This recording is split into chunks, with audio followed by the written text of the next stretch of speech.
ये 6 ऐसे स्टॉक्स हैं जब भी मार्केट में करेक्शन आता है या फिर क्रैश आता है तो उनकी प्राइस कम गिरती है, यानी कि वहां पर उन पर क्रैश का इम्पैक्ट कम होता है। चलो जानते हैं वो स्टॉक कौन से हैं। सबसे पहले मुझे फॉलो कर दीजिए।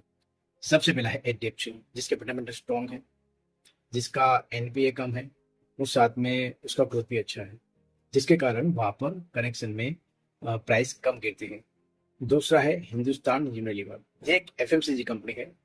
तो उसका बिजनेस मॉडल डिफेंसिव है, यानी कि जो भी उसकी प्रोडक्ट है वो पॉपुलर है और वो इंडिया में हर कोई यूज करता है, जिसके कारण उनके जो सेल्स है या फिर उनके जो प्रॉफिट है उनमें गिरावट कम आती है और क्रेसेस में भी उनके स्टॉक की प्राइस में भी गिरावट कम आती है।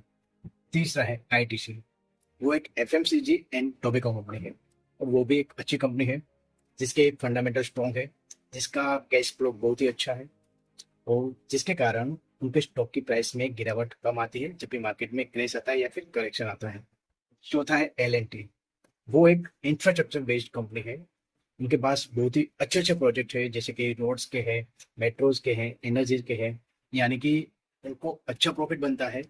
उनके फंडामेंटल भी स्ट्रॉन्ग है और उसके कारण उनकी स्टॉक की प्राइस में गिरावट कम आती है जब भी मार्केट में क्रेश होता है। पांचवा है एशियन पेंट, जिसका डिस्ट्रीब्यूशन बहुत ही अच्छा है और उसका मार्केट शेयर भी अच्छा है, तो उनको प्रॉफिट भी अच्छा बनता है और जब भी मार्केट में क्रैश होता है तो उनकी स्टॉक की प्राइस कम गिरती है। छठा है रिलायंस इंडस्ट्री, जिसके कई सारे अच्छे अच्छे बिजनेसेस है, खास करके ऑयल रिफाइनिंग का बिजनेस है।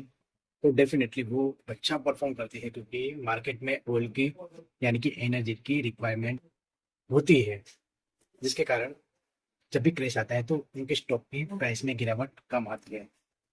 आप कमेंट में बताइए कि आपके पोर्टफोलियो में वो कौन सा स्टॉक है जिसकी प्राइस में कम गिरावट आई थी जब भी मार्केट क्रैश हुआ था।